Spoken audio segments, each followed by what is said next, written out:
You're listening to DRW Radio.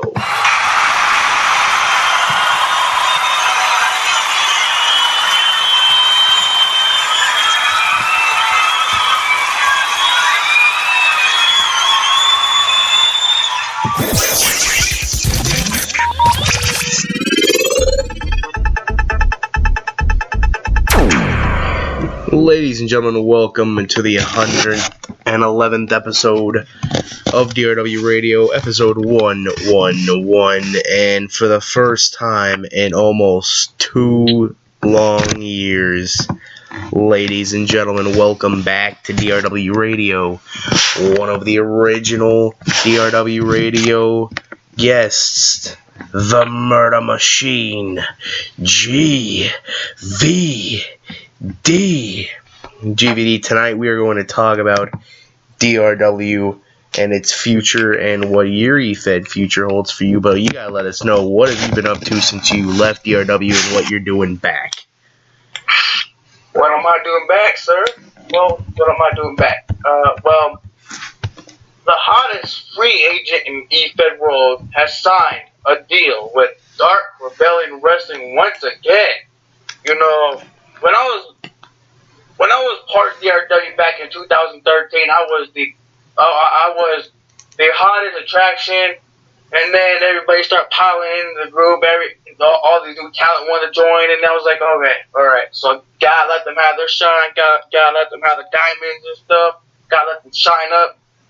And then 2014, 15 hits, and I couldn't take it anymore. So I said, hey, man, I gotta pack my bags, man. I gotta pack the bag, gotta zip up the suitcase. I gotta say, what's up, man? Deuces. And then I came back 2016. I landed in Montreal a week early because just wanted to take a tour around the area and see how it feels, being like myself.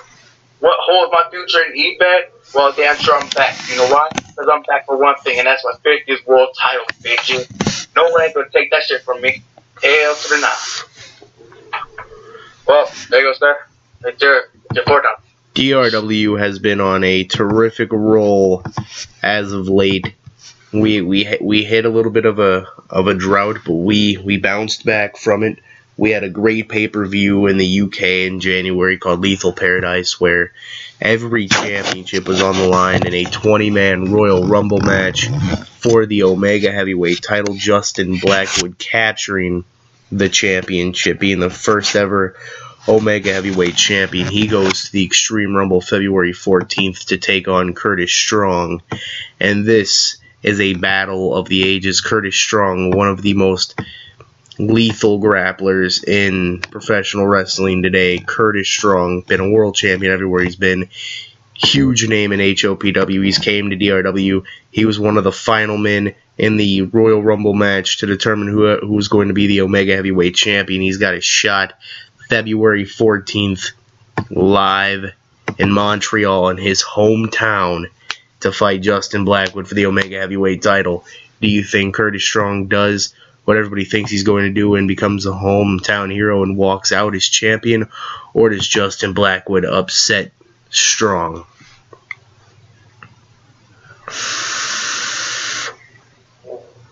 Curtis Strong, I gotta say something about this Curtis Strong, the Justin Blackwood thing.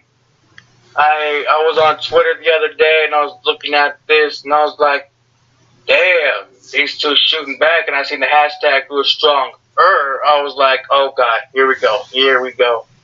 Shots fired. I was like, oh damn, man, these two shooting back, and I was like, oh god. And now I want to see Justin Blackwood successfully defend his title and go on to Dark Mania and see who he's facing at the main event, at the biggest stage of them all, in the Georgia Dome. The news broke a little under an hour ago that you were back with DRW, and already on Twitter you have been called out by Dark Terror for Dark Mania 3. I was called out. Wait! I was called out on Twitter today. What? Dark Terror tweeted me, and he says, "At Dark Mania, give me GVD. Hashtag fear the terror." Okay, well, Mr. Dark Terror. I'm the first ever DRW Undisputed Champion who's Russian, by the way. I was the first Russian Undisputed Heavyweight Champion. And you're messing with the big boy. The big boy, that's me. But you want the match to happen, bro? Dark Mania 3, my first ever Dark Mania, by the way. You want that shit to happen, bro? I accept your challenge, bro. But it won't be easy. Because I'm insanely fucked up, you know. So I gotta take a role, you know. But it's going to be in a warehouse brawl match. Done. Welcome to my role. Yes. So keep on going with your stuff about what you're gonna do. GVD, you've been gone for a while. You got to tell us where you've been, what you've been doing, and you got to let us know how you've been. Are you healthy? Are you 100% to return to a DRW ring? What's your plans on being back? Well, you say you want to capture your 50th world title. Is that the only thing you have planned? What else do you have planned here in DRW? What else do I got planned? Well, when I was traveling to each company, each independent scene out there, Chris Zero, they're the CEO, owner, banking it up, counting them bricks and stuff like that. But I was traveling to each country, traveling to each state, wrestling in companies, trying to make some ends meet, trying to prove myself each and every day, being that guy who wants to win every time, but I can't win every time. You can't win. You cannot win at every situation. But when I tweeted you, I was like, all right, so let's do some contract details. And I said, all right. You said, all right. Got a tweet. Called you up, and you said, hey, I'm interested in coming back to my territory. Now, okay. So, traveled down to HQ, signed a little waiver notice, signed my contract with you, signed my contract with the CEO, that's you. Then I met the co-owner, Aaron Oliwa. Man, I was fully respect you, bro. So we shook hands, and I walked out. I walked out as a signed man, you know. But I will break the news right now. I'm back full time. Full time, ladies and gentlemen. GVD is back now. You've had a history with knee and back injuries and a few neck injuries. The question amongst the DRW universe is, are you 100%? Are you completely healthy? That's the thing going on in my back. Yeah, I'm good there. But I'm gonna take that. But I'm gonna see what's up after the Extreme Rumble. And this is what's up. But I'm 100% healthy, and I'm 100% ready to get in that Extreme all match against Dark Terror if we accept. GVD, you got a lot of history in DRW, and we've been friends for a lot of years. The question amongst everybody else is, you're back full time. You're back in DRW. What are your plans? Are you just to be a competitor? Are you going to try to step up and be creative? You going to try to get yourself back in the board? What's going on with you? Well, there's a thing that I learned from a best friend of mine who passed away 6 years ago. His name is and Rubio. That's his buddy. But he told me, you start from the bottom of the totem pole and work yourself way to the top. And I did that while I was in his company. And then when I left, the totem pole was taken over by some other people. Aaron Oliver was one of them. Justin Black was one of them. He took the totem pole, rolled with it. Now I'm back here to take that totem pole again. And it's not a warning. It's not going to be just a warning. It's going to be a threat. And Justin Blackwell, you better keep that Omega Heavyweight Championship warm for daddy. Because after Dark Mania, after you win or get disqualified or something like that in your main event, that's coming for you. That's me, your maker. It's coming for you. But I gotta blow through Dark Terror first, then I'll come after my big world title. If I don't do that, then hell, I'll stay as a competitor, and I'll still fight for what I bleed for, and that is wrestling. Oh, hashtag support independent wrestling. We've known Torrance since day one. Torrance fell into a little bit of a rut about a year ago. He's back in the saddle, and he's on a hell of a roll. How do you feel about Torrance Banks possibly stepping back up into the main events? He had a terrific showing in the Royal Rumble match at Lethal Paradise. He seems to have the ball rolling for him going into the Extreme Rumble. Do you see him as a serious threat in the Extreme Rumble, or do you see Torrance choking? Well. I ain't gonna shoot. I'm gonna shoot. This is what I do on my own show. I shoot. So, Mr. Torrance Banks, you seem to be a Buffalo Bills fan, but your Buffalo Bills choked, and you guys did not make it into the playoffs. Or the Super Bowl 50. I'm gonna see you choke up in that Extreme Rumble because I see you choking and not winning, bro. I'm sorry, but that ball is gonna go roll towards somebody else, bro. But it's not going to be you because I don't see you going after Justin Blackwood because that match will not be a great turnout. But I want to see a great turnout at Dark Mania and the main event itself. And damn sure at the Lethal Paradise UK thing, I was in the UK and I was in Ireland and I traveled down to the UK and I heard that Lethal Paradise was in town, so I went there, got my ticket, and I rolled with it, and I was up in my press box and I was watching that shit, and I was like, damn, man, Justin Blackwood won a title. Damn, good job. Then I went back to Ireland, did my own shit, and then and I came back today. Shit, signed that contract this morning, but. I'm not fully awake. I can train every day, all day, every day, man. But Torrance, you're gonna choke. Guarantee promise. So Matt Moore, a year ago, was a nobody, no-name kid. A year later, he's a former Elite World Heavyweight Champion. Him and Felix Fairway are one of the top tag teams in DRW. At the Extreme Rumble, him and Felix Fairway will be one of 3 teams in a triple threat ladder match for the DRW tag team titles. And they both are in the Extreme Rumble. How do you view Matt Moore? Do you see him as a serious threat, or do you see him just being another jobber in the match? Is he part of the Omega Level, Partners of Crime, or Fabulous and Rebellious? He's part of Fabulous and Rebellious. That's a beautiful team. For Fabulous and Rebellious, I see him. I see the tag team winning the tag team championships, and I see them going on. But I do see him as a threat into my territory. But it's okay, man.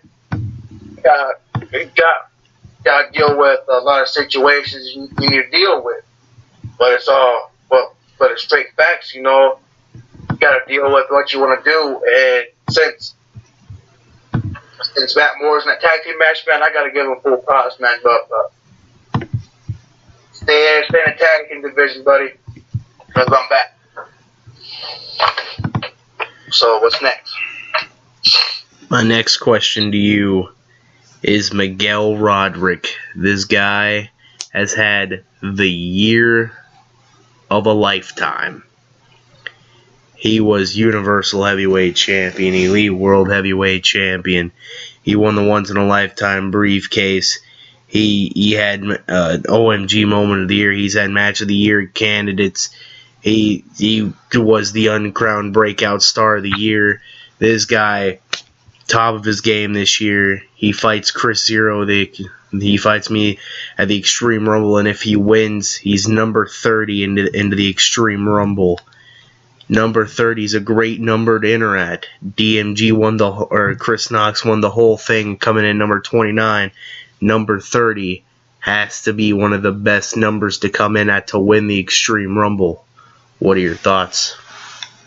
Well, I witnessed that Extreme Rumble when Chris Knox won it. I witnessed that. I was eliminated. I wasn't pleased, but it's alright. Got towards it.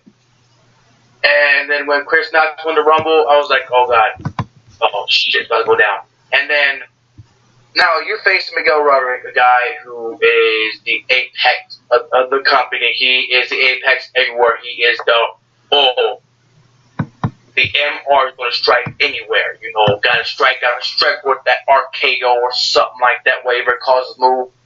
But you're meeting up with Chris Zero. He will. Okay. And I ain't playing. He did something to me, man. And look at me now. I have a rod in my back, and I have neck injuries that are not severe. But shit. Chris Zero put me on the shelf, but Miguel Roderick, man, you have a challenge to go up against, but I see Chris Zero becoming number 13 for next year. DRW has had a hell of a year this year. Justin Black at the top of his game. Felix Fairway and Matt Moore at the top of their game.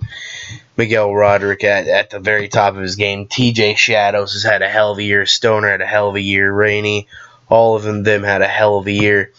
Warlord Victor comes back from injury, wins the Extreme Championship in what was a hell of a match. Or he didn't win the Extreme. He won the Ultra Draven Championship, and he fought Aaron Youngblood for both the titles, and he came up short against Aaron Youngblood. And then, he wins the last man standing match. And man, what a match that was. Warlord Victor, 100% momentum. Do you find him a threat into the Extreme Rumble? You and him have a long history. What are your thoughts about him? Ooh, this is getting me right there, man. This is getting my heart real fast, man. I remember I was taking a stroll down memory lane. I was watching some replays. Hold on, I have to correct myself. He won the last man standing match to win the Extreme Championship at Lethal Paradise, and then came up short in the Royal Rumble. But he has 100% momentum going into the Extreme Rumble. How do you see this guy faring out? Do you see him as a threat? Again, you and him have long history. Your thoughts? Me and him have history. I ended his undefeated streak, and I did take something from him. And I did take something from him. And I did take his pride. I took his manhood. I ended a streak of his, and I see him not as a threat. You know why? Because that Ultra Draven title, that Extreme title, I don't know what the hell he's holding right now, or what the hell he's doing right now. I don't give two fucks about him. 0 fucks given, hashtag 0 fucks given. You know why? Because that is Chris Zero's fucking lie. I'm sorry for that right there. But, damn, 0 fucks given about him, bro. Guaranteed. I'm sorry for the TV-14 language here. But yeah, what's up with you, buddy? So, there's a match going down. I see on the Extreme Rumble.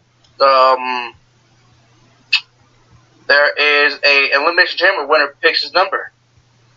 Yeah, the Elimination Chamber. Who do you see walking out of there as the man who gets to pick their own number? The one who's on fire is the one who's on fire, and that is your boy Aaron Youngblood. If he's on fire, then he'll win. He'll win and pick his number. I don't care what number he's going to pick, but I guarantee it better not be any number anywhere. You know why? Because I'm going to be in that Rumble now. I'm putting my stub in now. Stub in the Rumble, but it's going to be, what number am I going to be? What number am I going to be? I'm going to punch my stuff, but what number I'm going to be? I'm going to be a secretive number. I don't know. What number? I don't know. But find out on the DRW network only for $9.99. But with the premium package is going for $100. You know? This is basic. But yeah. But whatever's good for you, buddy. The Extreme Rumble live February 14th in Montreal, Canada at the Bell Centre. Chris Hero versus Miguel Roderick. No holds barred match. Winner becomes number 30 in the Extreme Rumble. Then you got the Elimination Chamber where the winner gets to pick his number in the Extreme Rumble match. Then you got the triple threat tag team ladder match for the vacant DRW Tag Team titles. Then you got the Knockouts Extreme Rumble match in the Knockouts division. The division of the year. They were voted by the board as the division of the year. The women of DRW. What are your thoughts on them? The women of DRW, well, my ex-wife, known as Gia, was part of that division. She jumped. I don't know what she went to, but it's all good in there. I give the woman full tops. # women's wrestling. But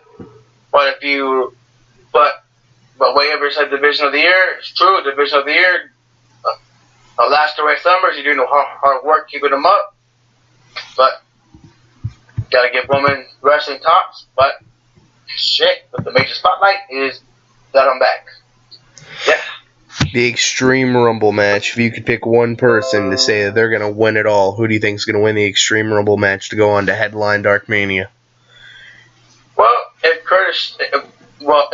Justin Blackwood retains, I see him going up against a heavyset talent like Aaron Youngblood, heavyset talent like Aaron Youngblood, or someone good in there. Who deserves it? Whoever deserves that spotlight at WrestleMania, that main event caliber spotlight. Whoever deserves it is a hard-working person who puts his detail into everything he does in wrestling.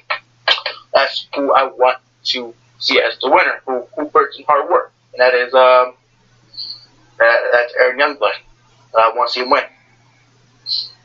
Aaron Youngblood is your chosen man to win the Extreme Rumble. Ladies and gentlemen, the Extreme Rumble live February 14th in Montreal, Canada. Dark Mania 3 live April 3rd in Atlanta, Georgia at the Georgia Dome. Tickets are already sold out. And we've just got to say, it has been a terrific year in DRW. As the season year comes to a close, it is the very beginning of Dark Mania season. Dark Mania Access will be April 1st, April 2nd, the Hall of Fame. April 3rd, Dark Mania 3, April 4th will be the first show of the new calendar year for DRW. It is called the New Year Dash. And what an event we will have planned for you. That will come up later tonight. Thank you. Follow me on Twitter at Nomad Murder Machine. Follow me on Instagram at Nomad Murder Machine. Damn sure. Follow your boy at Chris0_DRW. Exactly. Thank you for joining us. I'm going to go to bed. I'm going to let Murder Machine do his thing. Ladies and gentlemen, good night. Thank you. God bless.